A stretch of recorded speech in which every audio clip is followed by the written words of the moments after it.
McAllister fans. Today we're going to look at wrapping a McAllister Sprint body. Let's get to wrapping.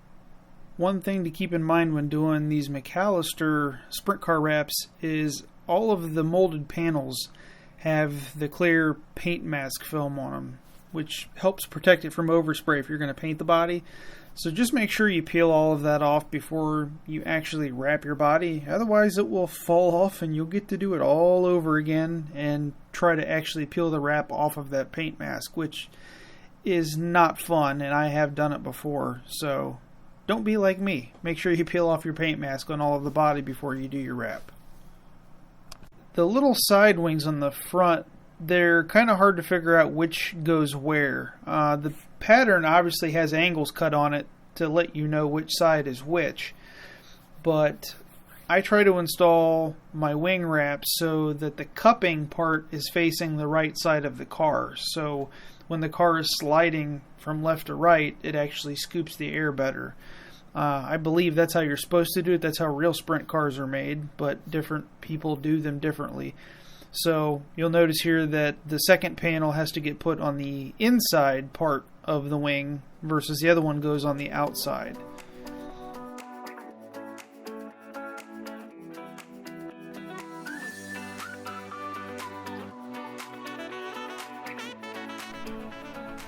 The front wing panel does have a couple bends that you want to take note of, but the easiest way to do this is the very top edge.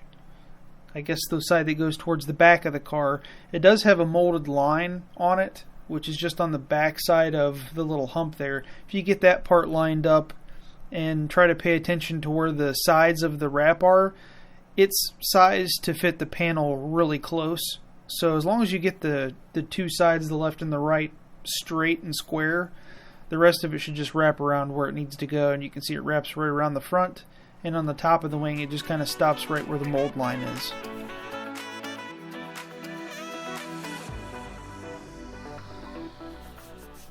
Alright, so doing this little nose panel, it also has the overspray film, so you want to remove that. The little side flaps that are sticking up, if you haven't done a sprint car body before, this is the top side. So make sure you're putting the wrap on the right piece because it would actually fit both ways. But the top section of this is actually pretty much a square, so if you get the square part of the wrap fitting there, the rest of it you just want to feed it down to the front edge of that nose panel and it'll work itself right into those corners. And these are die cut right to the McAllister front bumper pattern, so it should fit like a glove. You just got to make sure you get it on square and it'll go right down where you need it to.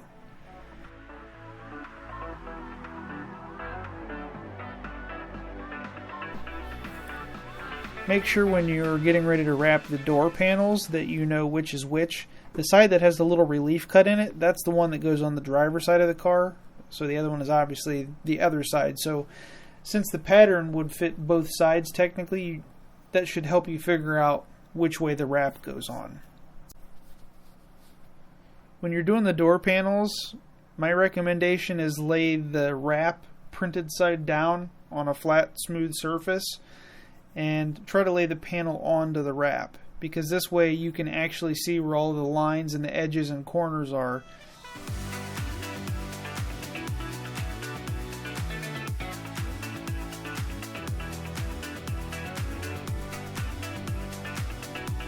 The hood or cowl piece is a little bit hard to see where the mold lines are, which is what you'll end up trimming to later on when you cut this out with your scissors.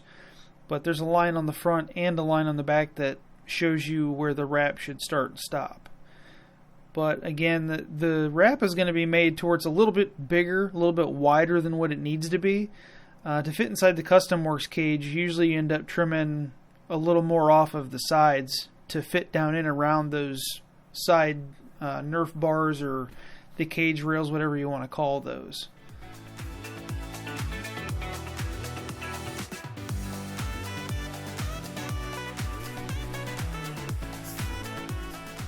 Doing the top wings on these sprint cars is probably the most challenging panel, and the best advice I can give is try to get the back edge, you can start from the front or the back, either way. I prefer the back. It's just a little bit easier to hang on to with your hand.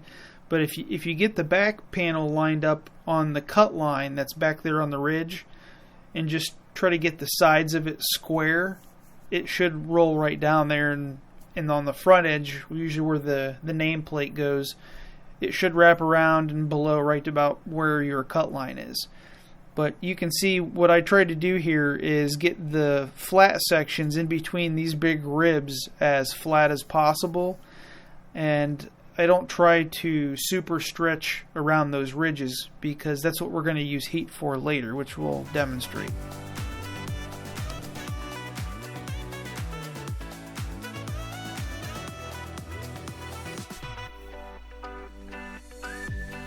So here we're going to put a little bit of heat to this thing to try to get the edges and the ridges that are sticking up to relax. Whenever you have a wrinkled section, you want to put a little bit of heat on it, and that will try to let the air release part of the vinyl relax. And anytime you have these ridges that you have to deal with, there's going to be a little bit of stretch to them. So that's why we need the heat. This is just a cheap Harbor Freight heat gun. I don't know what they go for now, but you can get them pretty cheap. Even a hairdryer will work if you can get it hot enough. If you can get it over 150 degrees, you have a chance. But if you look at the ridges here and the stretch lines, you can see as we put some heat on it with the reflection, it tries to start relaxing and it just smooths itself right out. That's what you want. If your hairdryer is not getting it hot enough, you'll want to try to get something a little bit hotter. But once you get those ridges to release the tension, then you can just use the tips of your finger and just try to push out the air towards the ends. You can go front to back either way.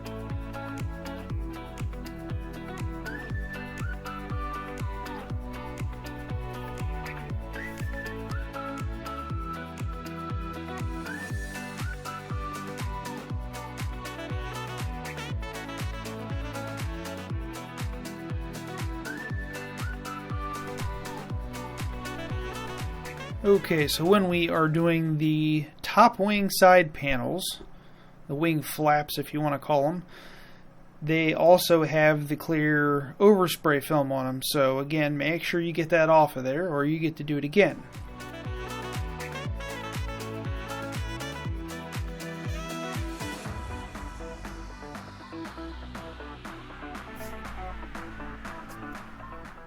You can tell with this driver's side panel, what we did is the front edge, or where this pink is, that's a flat cut.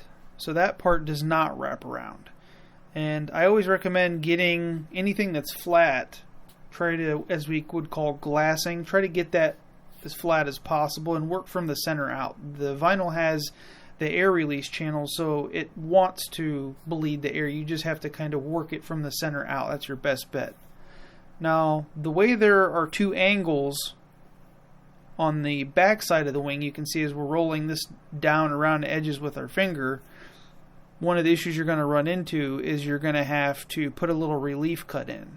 That is if you want it to wrap around the corners. Some people just cut it off where the flat part is, but in this case, the customer wanted it to wrap all the way around the edges. So we just put a cut at a 45-degree angle, and then you can see it makes it a lot easier to just work right around that. And because the two pieces will actually overlap, it keeps them stuck down really well so they don't come up and air pockets don't try to work out later. And most of the excess around that's going to end up getting trimmed off anyway. So it's a nice clean finish once you cut this out with the scissors. As you can see, we're doing the passenger side wing now, and that has an angle cut on the bottom right, which you can tell. And if you notice the top edge where I put that in there, where the pink part was, there is a cut line. It's kind of hard to see in the video, but there are cut lines that make it pretty obvious where this panel is going to get trimmed. So if you get that top edge lined up on that cut line, the rest of it just fall right in where it needs to go. And as you can see, again, we're working from the center out, and you can try to feed it down into the angles. That's the best way to make sure that the air release does its thing. And worst case, you can always put a little heat on this to relax it, which I'm doing. the more relaxed the film is, the easier it is to work with. So it's going to want to work right down into those cracks. You can actually see in the reflection there how it kind of relaxes the film a little bit as you put the heat on it. You don't have to get it crazy hot. It should be hot to touch, but you shouldn't be burning the vinyl. You don't want to get it to 300-400 degrees. The heat guns put out about, I think, 700 or 800 degrees if you focus it long enough. So just be very cautious with the heat. You don't want to melt the vinyl, because the melting point of the vinyl is actually not crazy hot. So just be careful with that. But you can see we just worked the heat into it and then feed it right down into the corners. Even though there's a 45, it kind of works itself right out.